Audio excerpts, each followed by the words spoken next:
सारे ओवम की लाइफ कितनी दिन होती है? 2 दिन।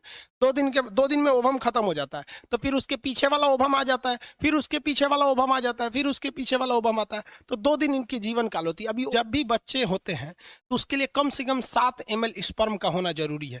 क्यों बोले हैं 7 ml? तो देखिए भाई, उसका 70% तो ऐसे बर्बाद हो जा रहा है। जो गलत डायरेक्शन में गया और पता चला उस महीने में उस साइड में ओवम ही नहीं बन रहा था, तो उधर वाला बर्बाद हो जाएगा। जो सामने गया वो बर्बाद हो गया। जो एक जिधर स्पर्म में जो उधर गया बस वही ना होगा। मान लीजिए इस महीने इधर गया तो अगले महीने इधर जाना चाहिए। तो 70% स्पर्म तो ऐसे ही बर्बाद हो जाते हैं सब। तो जो 7 ml से कम स्पर्म रहेगा तो जैबे नहीं करेगा। पहला रीजन ये। दूसरा एक और रीजन होता है कि स्पर्म में पूंछ का रहना जरूरी है। ये स्पर्म जो है ना, इसमें पूंछ का रहना जरूरी है, क्योंकि यही माइटोकॉन्ड्रिया होता है, यही स्पर्म को आगे ढकेलता है। किसी किसी पुरुष में स्पर्म तो बनते हैं लेकिन वो पूंछ नहीं बन पाता है। पूंछ नहीं बन पाएगा तो स्पर्म यूट्रस में ही रह जाता है। तो स्पर्म यूट्रस में रह जाएगा तो क्या बच्चा थोड़ी होगा? बच्चा के लिए फॉलोपियन ट्यूब में जाना चाहिए। तो 2 गलती पुरुष में होती है।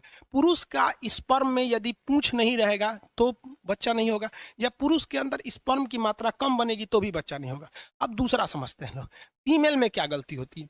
कुछ ऐसी फीमेल होती हैं जिनका ओवरी तो रहता है लेकिन उनमें ओवम ही नहीं बनता है। जब कभी ओवम नहीं बनेगा तो उसका मेंसुरेशन साइकिल, पीरियड्स नहीं आएंगे। अब पीरियड्स पे चर्चा करते हैं और ये भी बताएंगे आपको कि पीरियड मतलब कब स्पर्म, कब बच्चे नहीं जन्म ले सकते हैं। मतलब एक होता है ना कि सेफ पीरियड बोलते हैं, उस दौरान अगर स्पर्म आया भी तो बच्चे नहीं होंगे, वो आगे बताएंगे अभी। तो अगर किसी महिला में ओवम ही नहीं बनेगा तो उसका पीरियड ही नहीं आएगा, तो बच्चा होने का तो सवाल खत्म हो गया। वहां पे तो एकदम सवाल खत्म। भाई बनबे नहीं करेगा तो स्पर्म आके फर्टिलाइज किससे करेगा? या फिर कुछ ऐसी महिला होती है जिनमें बड़ी कम बनता है, तो जब कम बनेगा तो उसमें भी दिक्कत है। और सबसे भयानक दिक्कत होता है महिलाओं में, पता है क्या? किसी किसी महिलाओं का ये फॉलोपियन ट्यूब इतना पतला होता है कि स्पर्म वहां जा ही नहीं पाता है। तो कुछ फीमेल में भी प्रॉब्लम होती है।